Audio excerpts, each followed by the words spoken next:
بسم اللہ الرحمن الرحیم۔ السلام علیکم۔ آج کی ویڈیو شہد کے حوالے سے افادیت لیے تو خاص ہے، لیکن اس میں ایک ایسا پوائنٹ ریز کرنے والی ہوں جو شاید آپ کو پہلے سے معلوم نہ ہو، لیکن اگر معلوم بھی ہو تو اس کی وجہ نہ معلوم ہو۔ ہم چھوٹی عمر میں بچوں کو شہد کیوں دیتے ہیں اور گٹی دینا شہد کی وہ خطرناک کیوں ہے؟ آج کی اس ویڈیو میں یہ جاننا ضروری ہے، اور سب سے پہلے میں اس بات کو پوائنٹ آؤٹ کر لوں کہ ہم کئی مرتبہ اپنی سوسائٹی کے اندر اپنی روٹین پریکٹس کے اندر کچھ ایسی چیزیں کر رہے ہوتے ہیں جو ہمیں نہیں کرنی ہوتی، اور اب سائنٹیفکلی وہ پروون ہیں۔ اسی طریقے سے یہ پوائنٹ میں شہد کے حوالے سے سائنٹیفکلی پروون بتانے والی ہوں، اس لیے اس ویڈیو کو بہت ہی غور سے سنیے گا۔ میں ڈاکٹر مریم ماہی منیر رحمت کلینک ود سبلنگ کے پلیٹ فارم سے آپ کے لیے اس طرح کی انفارمیٹیو ویڈیوز لاتی رہتی ہوں۔ سو اگر ابھی تک آپ نے اس چینل کو سبسکرائب نہیں کیا نا تو کائنڈلی سبسکرائب کر لیجئے اور بیل نوٹیفیکیشن بھی پریس کیجئے گا، تاکہ ہماری جتنی بھی آنے والی ویڈیوز ہیں وہ آپ تک بر وقت پہنچتی رہیں اور آپ کے نالج میں اضافہ ہوتا رہے۔ اگر میں بات کروں شہد کے حوالے سے تو اس کی افادیت سے کسی کو انکار نہیں ہے۔ اگر ہم شہد کو انڈیویجولی طور پر یوز کریں تو ہمارے ہاضمے کے لیے اینٹی بیکٹیریل، اینٹی فنگل اور اینٹی کینسرس پراپرٹی بھی رکھتا ہے۔ ایسی بہت سی ہاضمے بیکٹیریا ہیں جو کہ اس کی وجہ سے وہ مر جاتے ہیں اور ہمارے جسم کے اوپر ان کے نیگیٹو اثرات نہیں ہوتے۔ زخموں کے اوپر اگر اس کو لگائیں تو تب اس کا مرہم بہت ہی مفید ہے، اور پہلے پریکٹسز کی جاتی تھی ایون ان دا ہاسپٹلس کے اندر بھی، کہ بہت بڑے سرجنز ہوتے تھے جو زخموں کے اوپر جو زخم بھر نہیں رہے ہوتے تھے اس کے اوپر شہد کا اور پپیتے کا لیپ کیا کرتے تھے، جس سے دیکھا جاتا تھا کہ وہ زخم بھرنے لگے ہیں، اور اب تو یہ سائنٹیفکلی بھی پروون ہے۔ اس کے علاوہ اگر تو میں کہوں کہ یہ جلد کے اوپر بھی ویسے لگایا جا سکتا ہے، کیونکہ اس سے جتنے بھی کیل مہاسے ہوتے ہیں جلد کے اوپر وہ بھی سیٹل ڈاؤن ہو سکتے ہیں، اور سب سے بڑی بات کہ اگر ہم اس کو ایلو ویرا کے ساتھ ملا کر لگائیں تو تب بھی سوزش کو کم کرتا ہے، انفلیمیشن کو کم کرتا ہے، اسکن کے اوپر کوئی بھی زخم ہو جو بھر نہ رہا ہو، ان دونوں کا مرکب لگانے سے بہت ہی افادیت ہے۔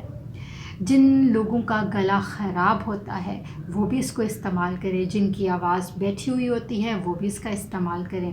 یہ تمام ایسے فائدے ہیں جو کہ شہد کے ہیں۔ اور ایک اور چیز میں آپ کو بتاؤں کہ اگر تو آپ اس کو انین کے ساتھ استعمال کرتے ہیں تو اس کے اندر موجود انولین اور اس کے اندر موجود اولیگوسیکرائڈز، یہ دونوں ایسا مرکب بناتے ہیں کہ جو ہمارے ہاضمے کو بہتر کرتا ہے۔ ہماری اسکن کے اوپر بھی لگائیں اس کو بھی بہتر کرتا ہے، اسکن کی ٹون بہتر ہوتی ہے، اسکن کی جو کیل مہاسے جو داغ دھبے ہوتے ہیں وہ بہت حد تک سیٹل ڈاؤن ہو جاتے ہیں، اس کی ہائیڈریشن بہت اچھی ہو جاتی ہے۔ اب ہم ذکر کرتے ہیں کہ کہاں پہ اس کو استعمال کرنا ٹھیک نہیں ہے۔ 2-3 اسپیشلی ہیں پوائنٹس ہیں جہاں پہ میں ذکر کرنا چاہوں گی کہ جن لوگوں کا کولیسٹرول بہت سپائک دیتا ہے، کہ بہت زیادہ بڑھ گیا اور اس کو نارمل ہونے میں ٹائم لگتا ہے، جن لوگوں کی بلڈ شوگر بھی سپائک دیتی ہے کہ بہت زیادہ سپائکس آ رہی ہوتی ہیں، کوئی شوگر کی چیز کھاتے ہیں ایک دم سے امیجیٹ سپائک آئی اور اس کو سیٹل ڈاؤن ہونے میں ٹائم لگتا ہے، ایسے لوگوں کے اندر شہد کو کھانا ٹھیک نہیں ہے۔ یا جن لوگوں کو آلریڈی کوئی ہارٹ کا ایشو ہے، ایسے لوگ بھی شہد کو کھانے سے اجتناب کریں، یا اپنے کنسلٹنٹ سے پہلے مشورہ کر لیں اور کارڈیالوجسٹ کی سجیشن کے ساتھ ہی ریکمینڈڈ ڈوز کے اندر ہی اس کو کنزیوم کریں۔ اور ایک اور جگہ ہے کہ جہاں پر اس کو استعمال کرنا مضر صحت ہوتا ہے۔ چھوٹے بچے، نومولود بچے یا 1 سال سے چھوٹی عمر کے بچے، اکثر اوقات آپ دیکھتے ہو کہ جب بھی کوئی بچہ ہماری سوسائٹی میں کسی گھر کے اندر پیدا ہوتا ہے تو اس کو شہد چٹایا جاتا ہے، اس کو شہد کی گٹی دی جاتی ہے۔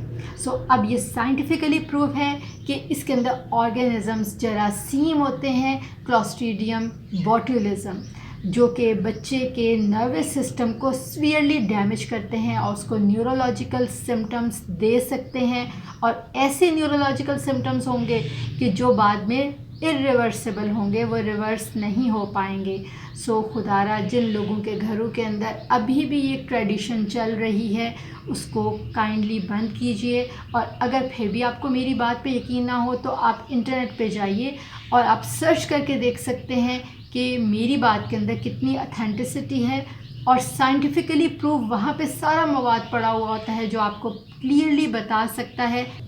ایز اے ہیلتھ پروفیشنل میرا تھا کہ آپ کو پوائنٹ آؤٹ کر دوں کہ اس چیز کو اجتناب کریں، اور کائنڈلی یہ ویڈیو ان تمام دوست احباب کو شیئر کریں جن کے گھروں کے اندر ابھی چھوٹے بچے ہیں، 1 سال سے چھوٹی عمر کے بچے ہیں، تاکہ وہ بھی اس پوائنٹ کو لے کے تھوڑے سے کانشیس ہو جائیں، اور چھوٹی عمر کے بچے جو 1 سال سے چھوٹی ایج کے ہیں ان کو شہد دینا بند کریں۔ بہت شکریہ آپ کا۔ اللہ نگہبان۔